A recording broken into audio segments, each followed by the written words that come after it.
the Lincoln Tunnel. It's rush hour. Take the Triborough. Idiot, that goes to Queens. I'm the chauffeur. Let me chauff. The George Washington or whatever. Don't take the Lincoln Tunnel.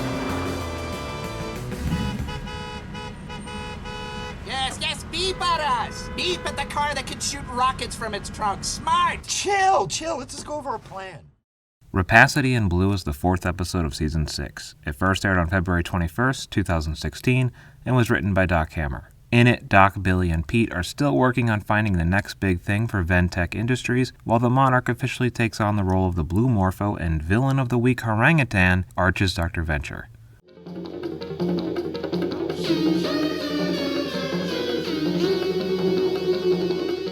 First up, the title, Rapacity in Blue, is a nod to the George Gershwin song Rhapsody in Blue. Monarch references that in the Blue Morpho comic book he can be seen giving out fruit pies, which references the fact that a lot of old comic books featured full-page ads for Hostess fruit pies featuring heroes saving the day and subsequently giving out or eating fruit pies. Don Fitzgeraldo and Jonas Venture filmed themselves having sex with two women in a scene that, according to the audio commentary, references the movie Autofocus. Watch it there, Blue Baby. That's now on VTR tape. If you like photography, you'll love VTRs. VTRs? Videotape recorders? Which tells the true story of Hogan's Heroes actor Bob Crane, who also filmed himself having sex with the help of his friends.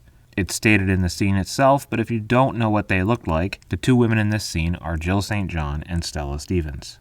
We get a quick and pretty obvious reference to Star Wars in this scene. Only what you take with you. Okay, all right, come on. Show me this stupid thing. Your purple paint and brush. You will not need them. What's in there? Only what you take with you.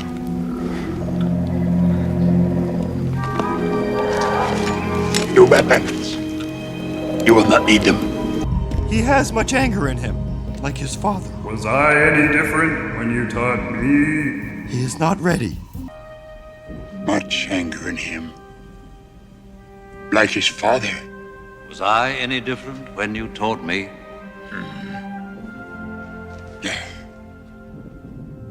He is not ready. And this scene parodies the old Super Friends cartoon. The new adventures of Blue Morpho and Canon. The Monarch, a down-and-out supervillain, claims his birthright as the Blue Morpho, who may or may not be a good guy.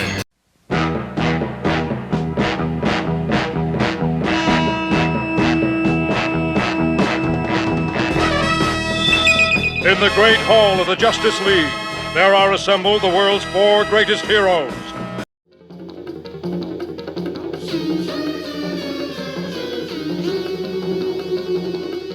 Dr. Venture says he's been invited to the Science Now convention, and Pete asks, So weren't you banned from that conference because you showed a vacuum cleaner that leaked radiation? That it immediately cleaned up because it was that good of a vacuum? Yes. This is a callback to Tears of a Sea Cow when Dr. Venture attended the Science Now convention with his invention, the Boom Broom. You are in luck, Bear Walls in Baltimore, because I plan a whole feature on the Venture compound and a 2-page spread on Rusty Venture's amazing vacuum boom broom, fresh from its triumphant showing at the Science Now conference. That, plus word jumbles, comics, and coupons, all in the next Venture Home News. And since this episode is pretty light on callbacks, now is as good a time as any to talk about the Ventec Tower. It's been seen previously, but it's maybe the most prominently displayed in this episode that there's a placard in front of Ventec Tower that says Colonel Lloyd Venture Millinery and Automata Company, which calls back the fact previously stated by Dr. Venture in Season 2's Escape to the House of Mummies Part 2. I'm a super scientist. My father was a super scientist, his father was a super scientist, and his father was... No, I think he was a milliner. Since it's not a super commonly used word today, a milliner is a hat maker, an automaton is basically a robot, and this is Colonel Lloyd Venture as seen in the episode Orb.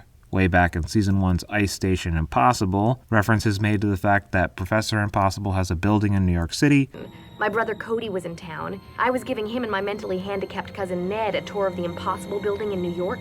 Which we find out in Season 2's 20 Years to Midnight was formerly Venture Industries World Headquarters. Ah, but what stood in this very spot 20 years ago? Anyone? It was Venture Industries World Headquarters, thank you. At some point after the events of Bright Lightstein City, JJ acquires the building and rebuilds it as Ventec Tower, which is ultimately passed to his brother after his death. The building is located on the real-life Columbus Circle in New York City, across the street from Trump Tower, which in the Ventureverse is Tophet Tower, where Wide Whale, Copycat, and Wariana all live.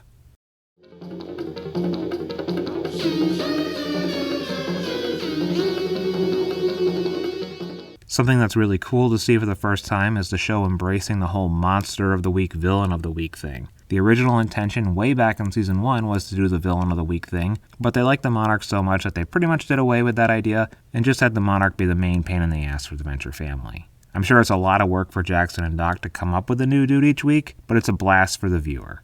I love the villain of the week format, and I love the Venture Brothers. As always, thank you for watching and go Team Venture. Tune in next week for Tanks for Nothing. If you dug this video, share it with a friend, and if there was some huge glaring thing that I missed in this video, follow me on Instagram at Ventureverse Guide to see these videos a week early and offer your input before I upload the final product.